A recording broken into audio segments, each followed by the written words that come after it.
Midnight Ramen is a minimally edited, live recorded podcast that takes place at midnight. Although Michael may not be consuming food, it's time to get your bowls out. It's chow time.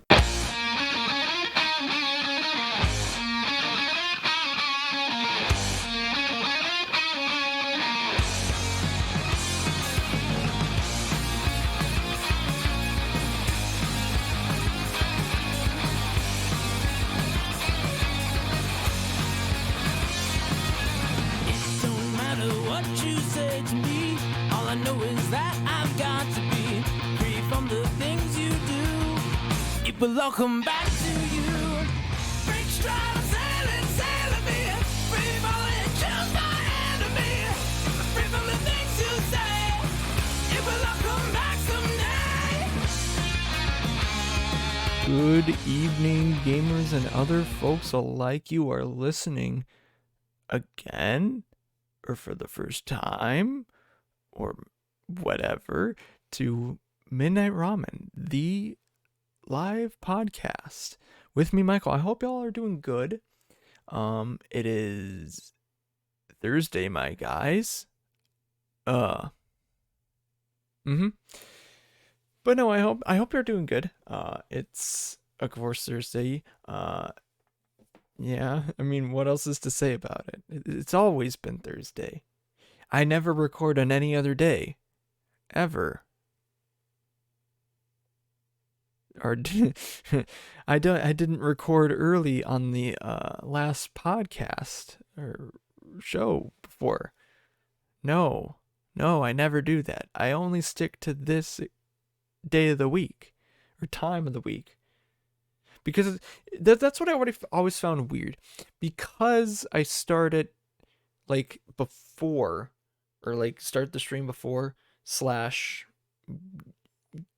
whatever. It's always like, I think it's like the day before, because like today is the 16th, but I technically started on the 15th, and when I do like the stream of it, I do like the date, but I'm like, I always have to catch myself before I put it out, because I'm like, wait, it's this day, not that one.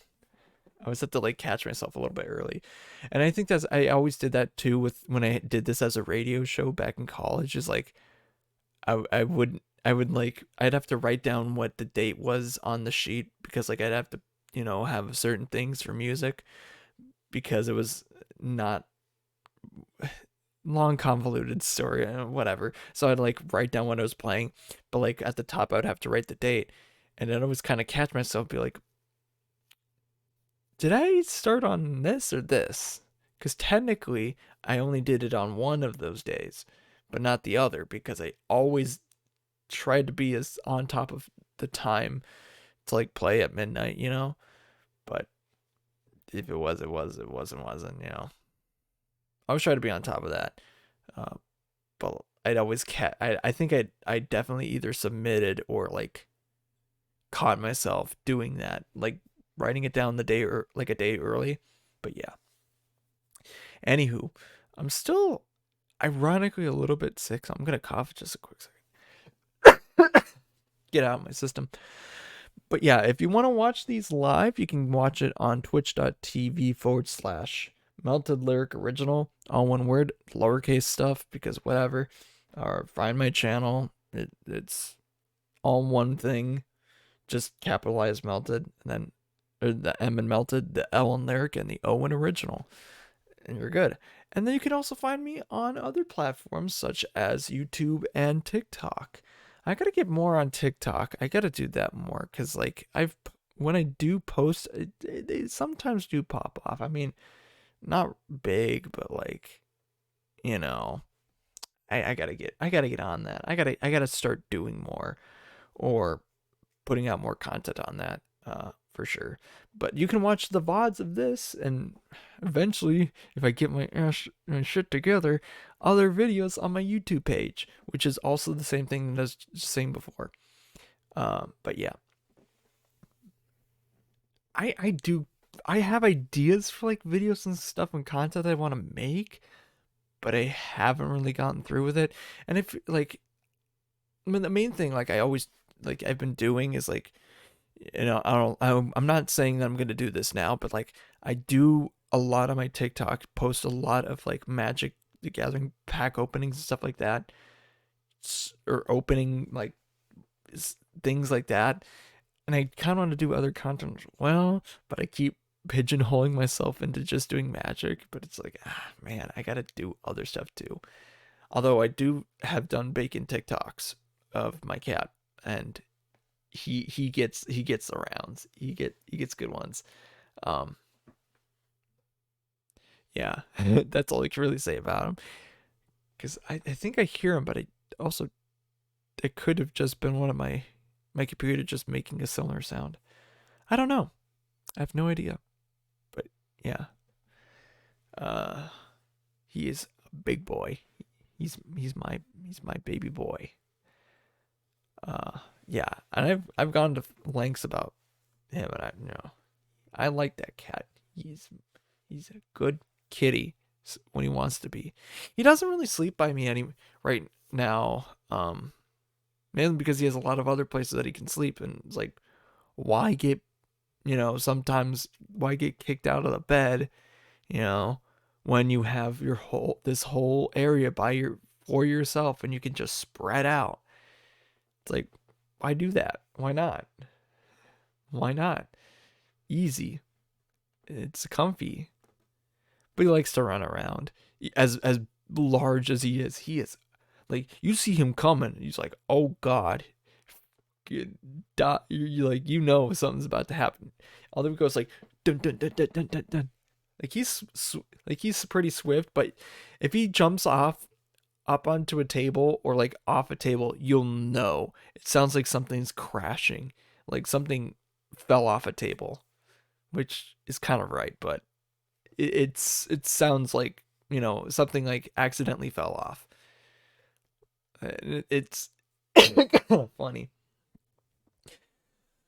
Man, I should probably get something to drink.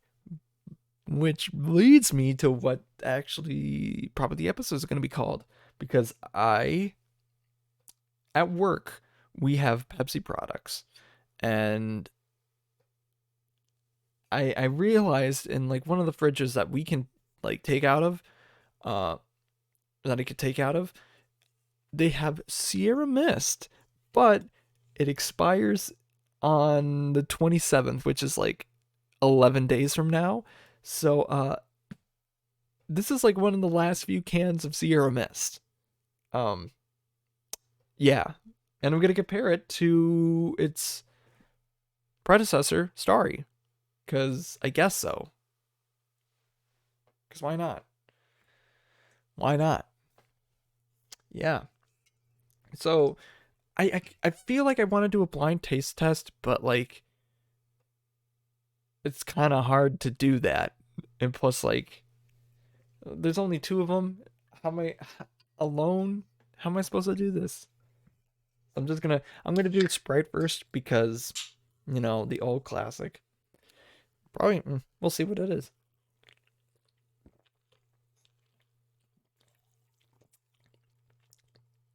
It's classic Sierra Mist. I'd say it is. Okay, I feel the hint of because I've had Starry before, but the after like a slight aftertaste of what, it's like a very like lemon. I mean lemon lime, of course, because duh. But like you could taste the idea that I think Starry is definitely going into, but eh, I definitely think that like it's showing its age because like one, it's very kind of close to expiration and it's like a dying soda. But Starry, it's basically the same thing. From what I hear, I don't know. We'll gotta test it out. Gotta see how it tastes.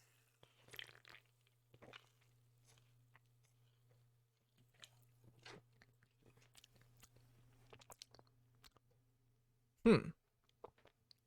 That one just feels very solid. Whereas I think it's the Sierra Mist feels like it's showing its age.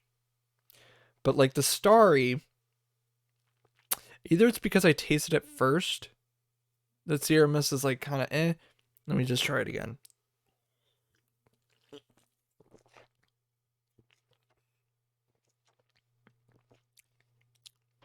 I think Sierra Mist is rougher, but it has more flavor to it. Like, it has its ups and downs. I think it's weaker solely because of the fact that it's like getting closer to its expiration date. Um, Let me actually check what the Starry one is. It's this one expires in July, so it's got months. So it's got time, but I think the Starry is a lot more smooth. Not as strong, but it's smooth. Which I think overall, I think it's like flavor level, I would say Sierra Mist is like a 6, while like, just flat average 6, meet going between like the peaks and the valleys of the Sierra Mist taste. I think that it evens out to like a say 6, while like Starry, it's literally a flat line at like 7 or like 6.5. It's basically the same thing, but I think it's just like the flavor's a lot more level. Um,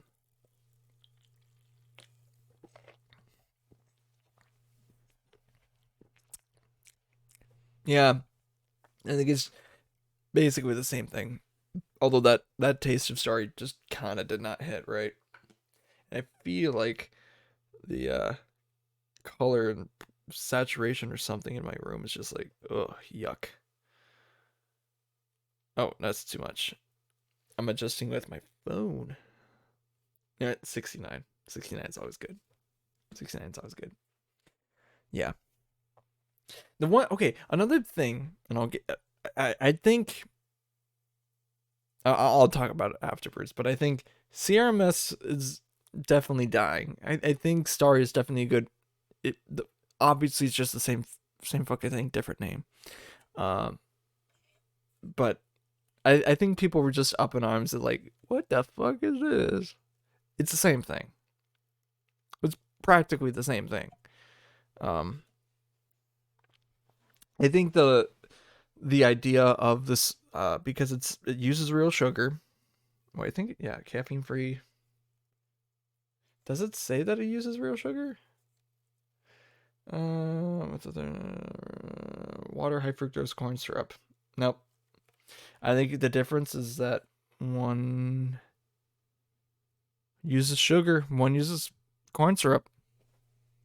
I think I think that's probably what it is, because Star uses high fructose corn syrup while Sierra Mist uses sugar. I think like real sugar. Um, I think it's probably to cut costs. Definitely to cut costs. Um, I think that's also why I feel like Star is more consistent, is because it's using high fructose corn syrup. But I could be wrong. I think the overall taste is not. It's it's solid. It's just about the same level as Sierra Mist. Maybe a bit above, maybe a bit below. I think it's, luck of the draw, because like sometimes like you can have ones, or like different sodas and different cans like taste amazing or literally the worst thing you've ever had. Um, exact same thing, exact same brand, exact same case. You can have one that just tastes amazing, 10 out of 10. While you can have another one that just you are literally barfing it out moments later. Obviously exaggerating that, but you know, that the idea of it. But I do think Starry is, of course, here to stay, and I think it's a basically a cost cutting reason for it to take over Sierra Mist. Although Sierra Mist, let's look that up actually. How long has Sierra Mist been around? Sierra Mist. Because it's just a rebrand. Uh, Wikipedia. It was around 1999. I'm older than it. May 7th, 1999. It's 23 years old. And they're taking it out back to, and yeah, It was eventually okay. It was eventually okay. It was introduced by PepsiCo in 1999, and it was eventually made available in all U.S. markets by 2003. The drink was rebranded to Mist Twist in 2016, but then reverted to Sierra Mist back in 2018. It's just a rebrand, honestly, but people really got a lot. Whoa, got really butthurt over it. For those not watching the video, my like weird, I have like Saul Goodman as like like an opening page thing, and I didn't have a tab open, and it was just warped out of its mind. Don't know why that keeps doing that. It's kind of funny. It's kind of funny looking. I think I need to update it. I don't know. But like the light stuff, I try to keep the lights consistent in the room. It's a visual stuff, but I try to keep the light color consistent in the room. It's hard to do it from episode to episode, solely because like I feel like I don't know what it is. I think it's because I have so many light sources in front of me. I have like two monitors. I have the camera. I have this lamp, or this light that I like to have on the orb. I have my card opening light, and then I have the color light that I have overhead. So I have a lot of factors I can change what the color of the room is. I feel like it probably make it a little more red in here, but I don't want to get too greedy with that because then it turns pink. Oddly enough, with the color, but I think this is a good medium. But yeah, so like if anyone says or whatever episode, yeah, I mean it's just kind of a factor. I don't know why it is. I'm not really sure. Temperature. And that's the thing that I hate about like camera work and stuff like that is like, yeah, you can have a reference to stuff and doing white balance and all that crap, but it's like even then, I feel like you can have very subtle differences from day to day, which there shouldn't be, but there is. Uh, there's a lot of stuff that goes into camera. And I've learned a bit of that in university. Yeah, that was fun. I think having to watch people struggle with the live shots was like, oh, that was just like so agonizing. Because like I think the worst part of it was like getting the white balance to be good and making sure that it was connected. I think the connection, like, because you're basically doing like a satellite dish sort of thing, getting it from one place to another, and having that signal, get in at the station is just kind of can sometimes be extremely difficult. Uh, and yeah,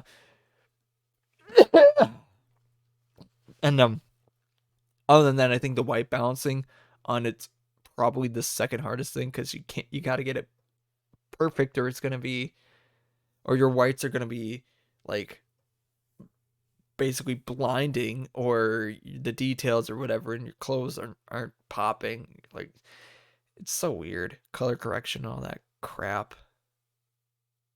Mm, yeah. But yeah. I don't.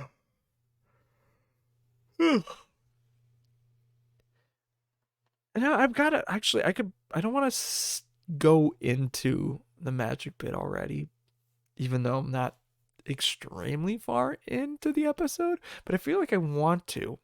I feel like I want to, and I'm gonna go into it. Why not? But before I get to it, I opened up. I got in the mail last week. I got a complete edition of for XL would be one. Uh, what kind of thing is it? A bundle box, basically. And these things are supposed to cost like MSR, quote unquote MSRP, $80. The main, you get 12 set booster packs, um, and then a couple of other like special things. But the thing that sets this apart is that you get land, you get more land.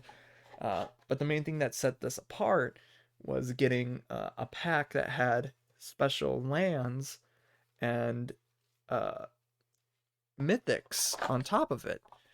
Like 2 random mythics in this very cool art fashion. So everyone wanted the hell out of them. And they rose the price to like at least, I think, average price in like TCG player and stuff like that, you know, your online stores is like 120 something for the lowest, which is crazy. Obviously, I think at like stores like big box market stores like Target and Walmart probably still have them at like 80, maybe $90, 100 at the most. But they don't have any stuff in online. They don't, because people are fucking buying all of them and then raising the price and scalping them, which is not how it's supposed to be. And it's not good for the economy. Or it's not good the way that they're doing it. I'm not saying like um I don't like how it's being the basically creating a false limit, or like what's the term I'm thinking of, like inflation, or like a false supply or limited supply by, or limited quantity. I can't remember, by squeezing the market and basically taking as many things as possible so no one else can buy them. So you're the only one that can get them, that can supply them. It's like, that's not cool. Don't do that. Don't do that. So I only got one. But I have, the lands look so cool, and they're like textured, and they're they're foiled and they're textured. The foiling is so cool, and just the texture. I think these will hold up pretty dang well. A lot of the foils that come over the past year or so since the pandemic have just been kind of here and there, just mainly bad. But these are definitely gonna hold up well, and no matter what weather condition or whatever would try, like usually warp a card, warp the cardboard. I don't think it's gonna happen that as bad to these. And now on to the mythics. Oh wait, no. Then I sleeved the Phyrexian Arena because that was one card that you could get. Then I got Sword of Forge and Frontier, which is like a $40 card in my hand right now. It's pretty cool. And then one of the green Dominus card, which is pretty decent. I think it's like $8. But it looks really cool. Like, these are good art cards. I love them. I love them. Like, they're so neat. I just absolutely like them. But I think they're definitely going to hold their value, I think. It's both an investment, but also like, hey, you can use these in decks. But the other thing that I got out, wait, I mean, I already said what was in the box, but the one thing that I got out of them was like 12 packs, and I opened like 2 of them already. But I have enough for content, because gotta always be thinking. Gotta always be thinking. So I'm gonna roll my die to determine how many packs I'm gonna open, 1 through 3. I'm rolling a d6, and obviously 4, 5, 6 are going to be respectively 1, 2, 3. I'm gonna probably do doubles and see what number I get twice. All right, I rolled a 4. I mean 2. Oh, 4. So I opened 2 packs. 2 4s in a row. That was easy. That was very easy. Hit the greed for luck. First pack. We're gonna open it up. I think, ooh, this one's open up pretty easy. I like that. Not bad. Okay, this pack didn't open up that bad. I might as well open up the other one while I'm at it, just so I have them open, because like opening the pack, especially for, I think when doing these, it's like that's the hardest thing to do. It's just to get the pack open. So open that one second. So the first pack, Rebel Token, get that out of here. Ooh, the art card is a Traxa Grand Unifier. I love that. I love that art. she's like a 50 some dollar card. So originally she was like, people like assessed her like to be $9, which for Atraxa, she's like a very good. Her character is like, and her art and her only other card that she had other than this is like a lot, and it's used a lot. And people were like, "Oh yeah, it's worth $9," and then out of the blue, basically, after the honeymoon period of the set being out, people realized, oh shit, maybe this Atraxa is good, and the price went from like $9 to 50. Like what? Huh? Huh? Or like I think that sounds dramatic, but whatever. So barbed batter fist, bell grafted aspirant's ascent. Oh, another card behind it. Drown and Icker. Nim Razor Paladin. Skittering. Blightberry Rat. Ooh. Ooh, the commander of one of the precons. I don't think I got the Nahili. Or Niali. Ooh, and Rook right behind it. Wow, that's actually pretty good. This is a good pack. This is a very good pack. Oh, right behind. Wow. 3 rares in a row. 3 rares in a row. That's crazy, bro.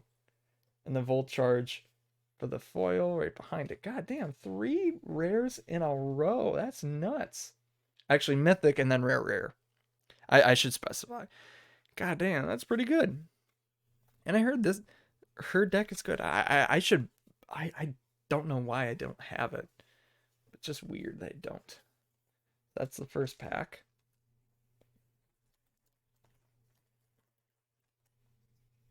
Ooh, another good art card. Another good art card. And I saw the one at the end. I don't have this one. I really do want it. Oh, I got a Phyrexian Island, Adaptive Spore Singer, Rustvine Cultivator, Axiom Engraver, Oil Gorger Troll, Cinder Slash Ravager, Ichor Plate Golem, Atraxa Skitterfang, ooh, Blightbear Belly Rat. Oh, holy shit, I just talked about it. Atraxa Grand Unifier, holy crap. Wow, that's like a $50. Whoa, 40, $50, I don't know, holy crap. I already have one, but wow, that's so nuts. Oh, bloated contaminator and an unusual restoration for the foil. Wow. Wow, I was literally talking about this. Oh, that was easy. Oh my gosh. Oh my gosh, that was so cool. Oh man. Oh, that's so 2 mythics. One, I'm okay, I'm sleeving that one up now. I got it. I got it right now. Actually, I'm not sleeving it. I'm hard casing it because it needs to. Although technically I already do have it. I have it in my folder. Because I'm trying to build a folder of just like good Phyrexian cards, maybe, or just Phyrexian cards in general. Just like getting them all together because that sounds fun.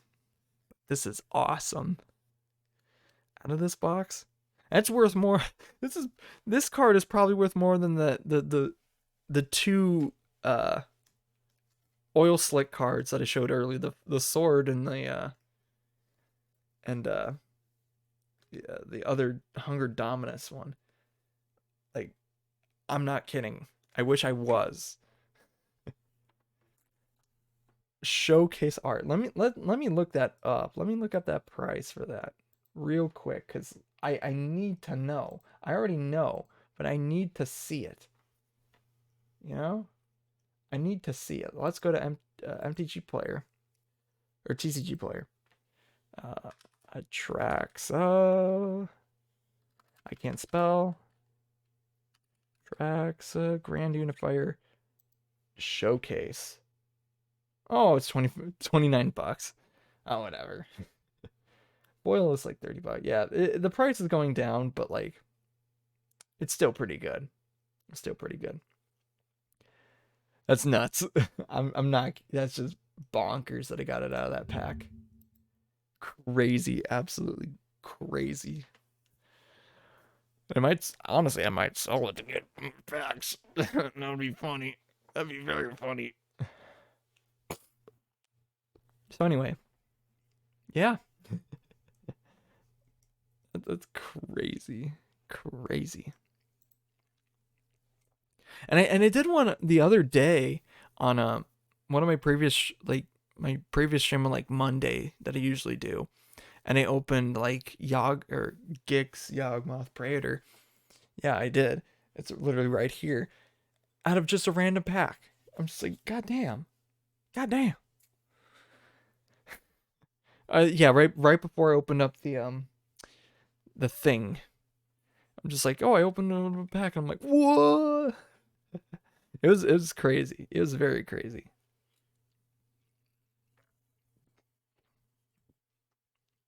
But yeah, I've been okay.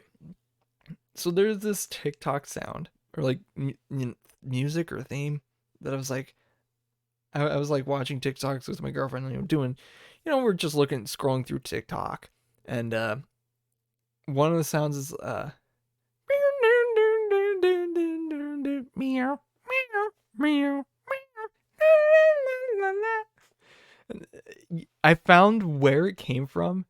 It's like it was like a Japanese like cat show, which kind of makes sense, from like the 1970s, but it's like sped up a little bit and like pitch shifted to what it's used for TikTok, and it's so great. I love it. But usually it's like paired up with like two objects, and it's like something, some person and like some other object. So like the first time I saw it, it was like Amelia Earhart and coconut crabs. So it'd be like Amelia Earhart, coconut crab, Amelia Earhart, coconut crab, la la la la la, and then do coconut crab, Amelia Earhart, coconut crab, Amelia Earhart, la la la la la. Just like, oh, it's a fun relationship. It's like, yeah, except for what happened to, to Grimm. And for those who don't really know, so apparently the theory is that Amelia Earhart's plane crashed, and on the island she was eaten by coconut crabs. It's just so funny. It is funny. What am I kidding? It's funny. Although, tragic how her death happened, but it's funny that coconut crabs. But yeah, no, those things are scary. Crab people. Okay, also another crab related thing. So back back in college, I used to play D&D with some of my friends that I knew. One I just knew from like uh what? Why don't I just tell how I met them? Her, yeah, she wouldn't give a. I'm not gonna give her a name, but like, so I met this girl through one of my classes. She's gay, so no chance. I'm not changing that, and I'm not gonna try. She's real cool. And I met her through like a music world music history or something like. No, it actually was world music, and we were put together in a group project. Me and a couple other people that I knew. One of the RAs who was like, uh, he was from Bangladesh, and he was so cool. He was like one of the most awesome RAs that there were, um, or like in the university. He was one of the best in my opinion, because he was so laid back. He was so cool, but he's also just chill as hell, chill as hell. But that's really not important to the story. So we were put into this group to do like a thing on Bangladesh, because that was super duper easy for him, and he could just like say, hey, here's this, and then she messaged like the group in like an email and saying like, hey, does anyone want to be part of this project I'm doing for like for film? And I'm like, sure, fuck it, why not? And I head over to one of the other dorm buildings, and then I met, so me, her, and a couple of her buddies. I actually, I think everyone in that, if I remember everyone in that video, if I think about it, so the person that does my channel, that did my channel icon art that I'm using, was in that shoot. Was in that film shoot. Now that I think about it, yeah, she was. So I think, yeah, and I remember so I'm gonna get back to where I was talking about, but so the story, so the first one was, met through, literally was filmed. I think it was like her friend that was actually doing it, or it could have been hers. I don't remember. Either it was her or one of her buddies was like trying to do a film project, and it was like on Uno, and I think like I was like came in like very hardcore with like a little hat, and I was like I was trying to like cheat, or like trying to be like super poker about it. Meanwhile, like someone else, the other person that was like, it was like me and another person like fighting intensely on Uno. We'll be like, hey, I caught you cheating. Hey, I caught you cheating. Hey, I caught you cheating. But then the third person just kept playing their cards and it's like, Uno, boom, I won and left. It was like for like something trivial, like some popcorn or something. It was funny, but I yeah, she was, our DM was, I think, was also in that group. I don't know if she was, but, and then later on, so that film shoot happened, and that's where I met one of the players and one of the DM, and like a couple of the players that I was going to play with. And when we started playing D&D, I brought my buddy along, one of my buddies along, and we created characters, blah, blah, whatever. And one of the first sessions, I don't know why, I don't know when, I don't know how, but all of a sudden, for no reason, we just started saying crab people, and the titular friend that I'm talking about, she's just like kind of, her in character starts freaking out for no reason. Just like, she was like into the bit, like crab people, but then it like over time she got like too into it. It's like started like kind of freaking out about it, and that's like a South Park bit. I didn't realize until like years, like a week ago. I was watching through why can't I remember the channel? I'm trying to remember the channel right now. I know it off. If I were to see one of his videos, I know exactly who it is. So I'm looking through my subscriptions. I'm not going to go to the film thing. But if I'm scrolling down, he did like reviewed all the seasons of South Park, and he's done ones for Family Guy and done one for The Simpsons. And he just put a video out today. Where is it? I know where it is. Oh my god. Freaking out, man. I don't know where it is. I literally don't know where it is. Maybe I can find it. I'm not gonna find it. I'm not gonna find it. But no, he put out a video, or in that video, he says like, oh yeah, one of the episodes in like season 5 or 6 is, it's called South Park. Is like, I think it's season 8. It's called South Park is Gay. And in the episode, people like the residents of South Park all start turning gay, and I think it's Stan and or Kyle or one of the other guys is like, why is this happening? And even and then they realize that the people that are doing it are crab people. It's like, that's something. You're not human. And then they reveal it's like crab people. I'm like, whoa, it's that. And so I text her. I'm like, I message her. I'm like, hey, I'm today years old and I realized that the crab people joke that we'd always do at D&D um happened on an episode of South Park talking about, you know, gay people, and she's like, I didn't know that either. she's like kind of she's like kind of like, huh? And it makes so much sense. Like it's kind of funny. It makes it even more funnier now, the fact that she didn't know. And so like it makes it all the more funnier that it is about it. It's like crab people. But it's just so funny. Yeah, she's doing good.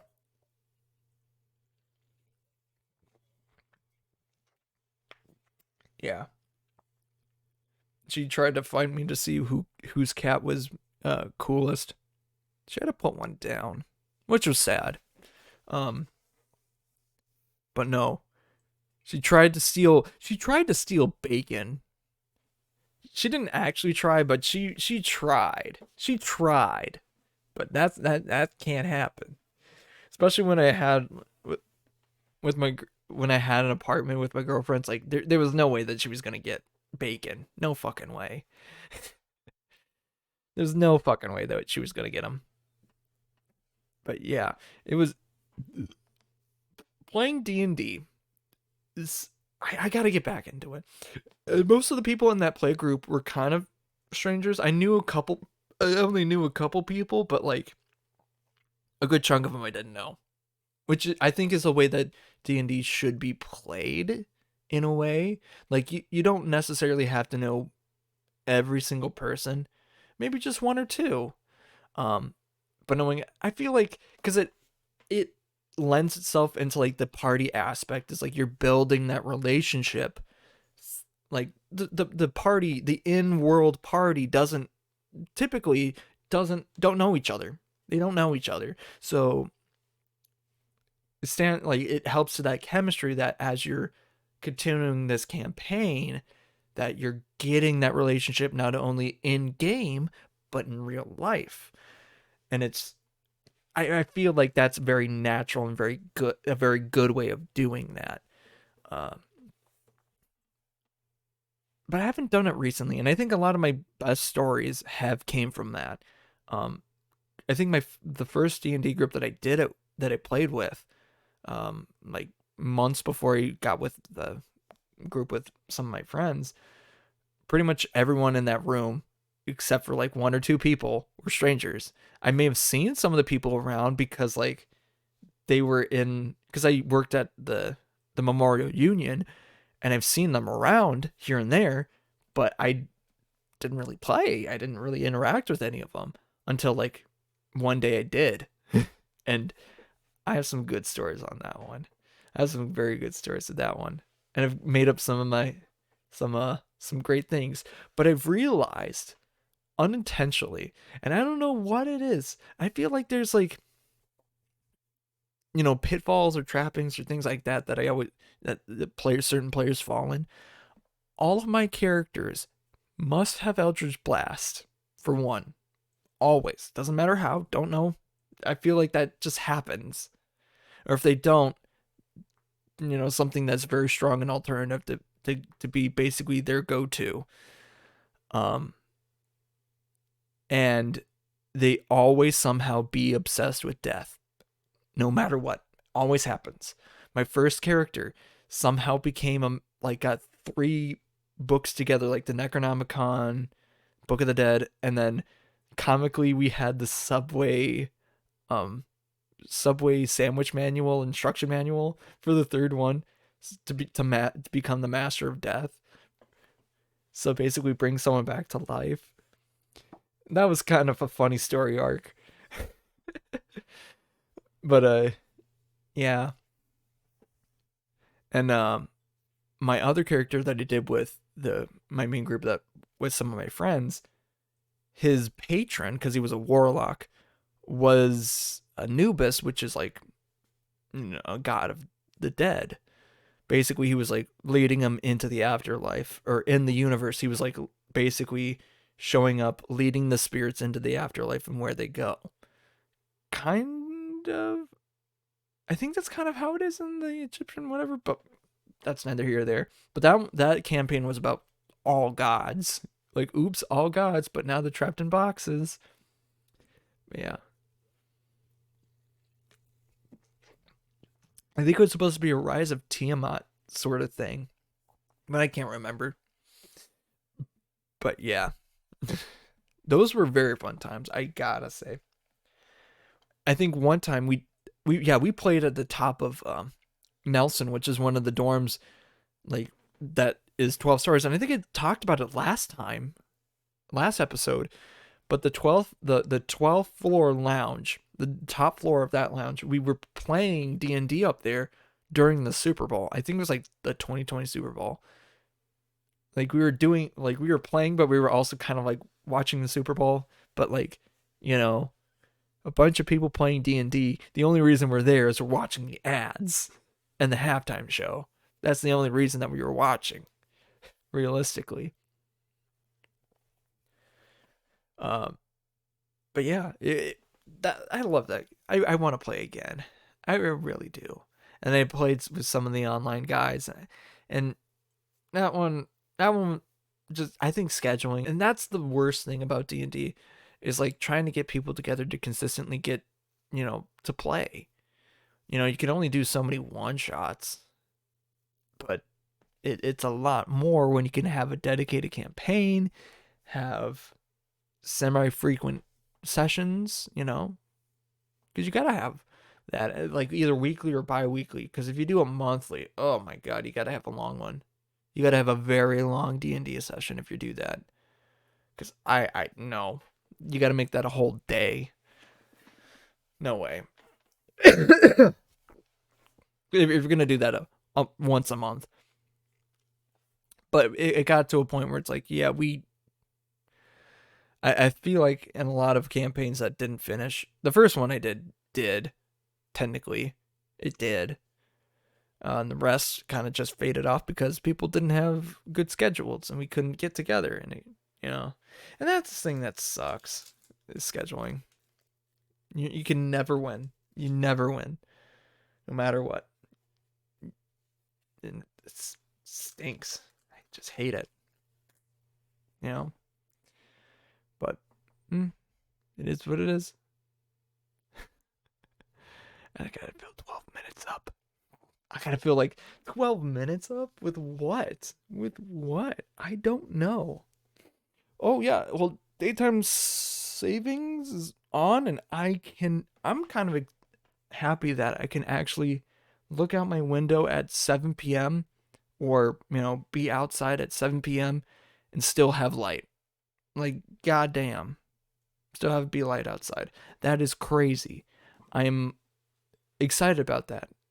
And it seems like a good sign for summer. Summer is coming. Summer is coming. Love it. Winter's also coming. I mean, it's here, but it's ending soon. It's only got like 5 days until the spring equinox, so it doesn't have that long. Technically, knock on wood. Knock on wood. So, yeah. And people are like, and when I like to watch the news in the morning sometimes, especially when I get to work, just because it's something to put on and, just get ready for the day. Because I get up early. I get up way early just to get into work. And I feel like the St. Patrick's Day, like they were really like comparing 11 years ago to today. It's like, St. Patrick's Day, the day of St. Patrick's 11 years ago was like 80 degrees outside. And here we are at 30 degrees. It's like, what, why are we comparing like an excruciatingly warm St. Patrick's Day to, kind of a standard, a normal like year? Why are we doing that? We shouldn't be. But yet we keep doing it. It's like, just be quiet. Spring is around the corner, but I think even after that, it was like really cold. It was like warm for that like really hot for that one day, and then was cold for a very long time, or like below average. I can't remember. And I don't know exactly. Excuse me, god damn. Because, you know,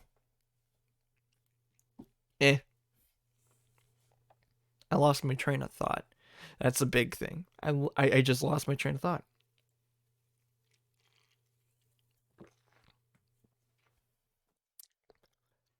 Yeah, Starry just feels smoother. Doesn't taste as great, but it just feels smoother. Hmm.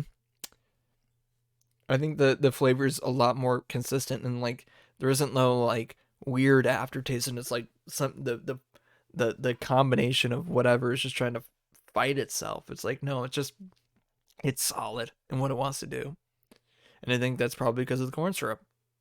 To one, lower the cost, and two, keep the flavor consistent. But that's just a theory, a game theory, a food theory, a food theory. Didn't I think just not that long ago, I think they finally filled up the four, like the Xbox corners of the theory channel, because you have game theory, film theory, which is funny, food theory, and now I think it's fashion theory. I think that's what it was. I think that's what the fourth one is, and it's blue. It's like I don't know how many you can get out of fashion. Food you can do a bit with. Film, of course, doy. Film and games and films, like doy. You can get a lot out of a lot of content out of that. Food, yeah, you can get quite a bit, and they've done a lot of good pieces. Uh, I don't watch them, but I know they've done a lot of good pieces and like testing theories and whatever, blah blah blah blah, whatever, or research into certain topics. But I don't know what you can really get done with fashion. Other than like that's like really biting. I mean, I think the one that they did put out, they might have more. I know like the first one was like, can a heel kill someone? Like a normal like someone's heel like kill a person, which I think they might have concluded no, unless if you like sharpened it or whatever. I don't know. I didn't watch it. No offense. Am I saying I'm a fake fan? Yeah, but I trust their work. I don't know. I kind of fell off of their stuff. I think it kind of fell off of game theory mainly because like there are some good film theories, and there he did one on JoJo that I wanted to fucking blow my brains out on. It was bad. It was very very bad. Whoever wrote it, I want to find who did it, and do nice things to them. Only nice things to them. And of course I'm joking. You know. But I didn't really care for that one because they did it on JoJo's. Like, can you lick a person? Taste a liar. It's like no shit. He was just playing his bluff, and he was right. He knew he was lying. Like, duh. But then I think he might have done another one that just like followed up on how stupid it was. It's like, dude, stop. Don't even. But he did like an intro that was like kind of good, but it's like, don't even. Please don't. Stop. Get some help. Like there was effort put into it, but it's like, don't. But I think I mainly fell off of, I would say, just give game theory when there was a lot of Five Nights at Freddy stuff, because yeah, there was only so much you could take of that, and yeah, I got to a certain point. I'm like, I don't give a shit. I don't care. Although there's a lot of lore and stuff like that, but man, it's just like there's way too many. There's way too many. And I know he's also done stuff on Dadbot, which I feel like he's gonna at Creator Clash 2. He's gonna cream AB. No, no, ifs, buts, or coconuts. Because he's a machine. Although he acts like a machine, he's literally a machine. He's going to beat the ever loving piss out of him. Because he literally knocked out Matt Watson in 27 seconds. God damn. Like, god damn. And the way that he fights is super aggressive. And unless if, you have a very defensive stance and he knows how to get around it. And, and Nathan knows how to get around it, he is going to decimate. Probably even faster than Matt did, because Matt had a lot more reach. I ain't no boxing master, whatever, but I don't know much about boxing, but I do know a little bit. That I think that he's probably gonna get it pretty good. And he got ripped. Dude got absolutely shredded. So I feel like he's gonna do it again. He's gonna do it again. He's done a lot more PR stuff, but like he's training hard. He knows that he's got this in the bag. But I feel like, okay, so like in a similar fashion, I think like Ronda Rousey, her initial MMA fighting stuff, she was good. She was very good for a long time until she got press.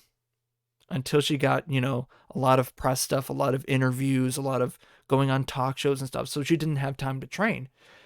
And when it came to like, I think she was like going up and getting ready for her next fight, she then realized, yeah, I didn't train for shit. And she got her ass beat in round 2. Or she got knocked out in round 2. At like the top of it. And it was like, ooh. Yeah. And even in round 1, she was not looking good. Or she was like definitely winded. Or it might have even been in the first round. I don't remember.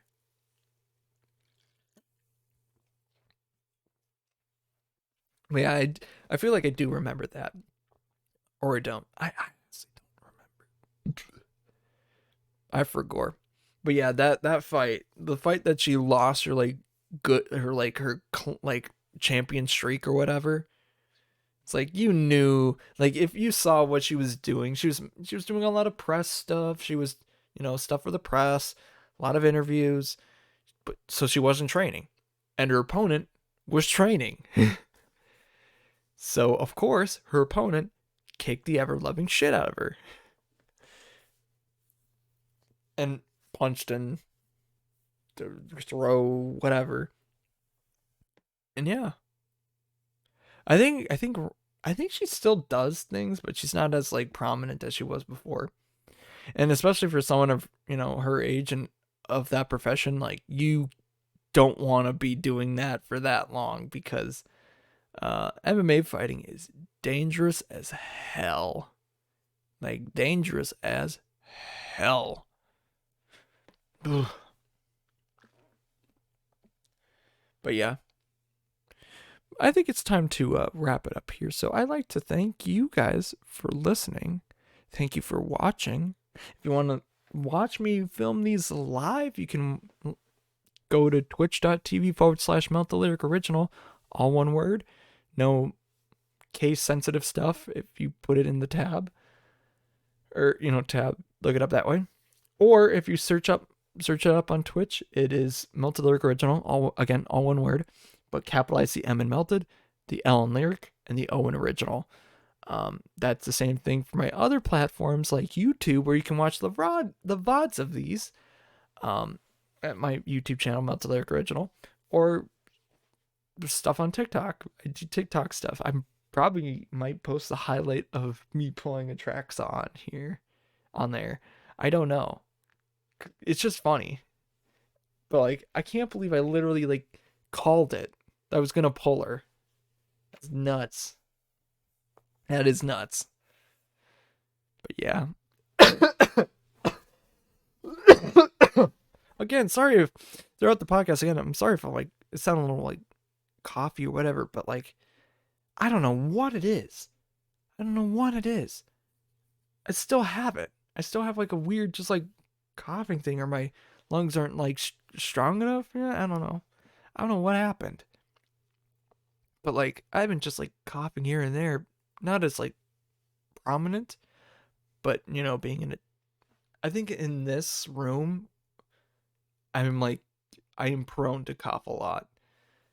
Or I've been recently prone to coughing a lot more than I actually have. Uh, outside. But yeah. So hopefully I feel a little bit better and stop coughing as much anymore. Cause like I feel good. I don't have any trouble breathing, but I don't know what it is. Yeah. Uh, thank you Gradients for the use of. Oh yeah, I'd also like to thank Gradients for the use of their song "Used to It" off of their album "The Call." It is the 7th track off of that album, or the last official track too, as well. And it's good stuff. I know they're planning on doing more shows.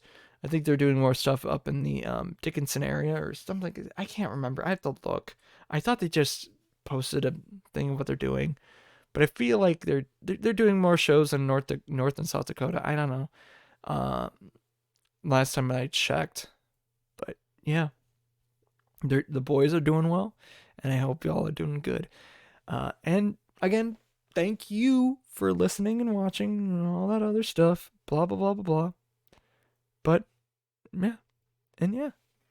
So might as well wrap it up here. It's not midnight anymore.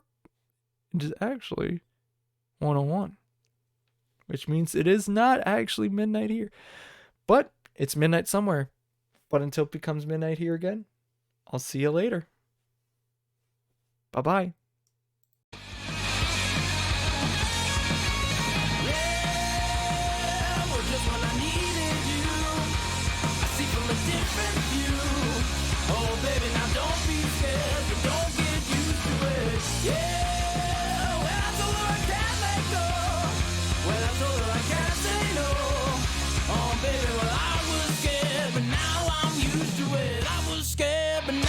Used to it.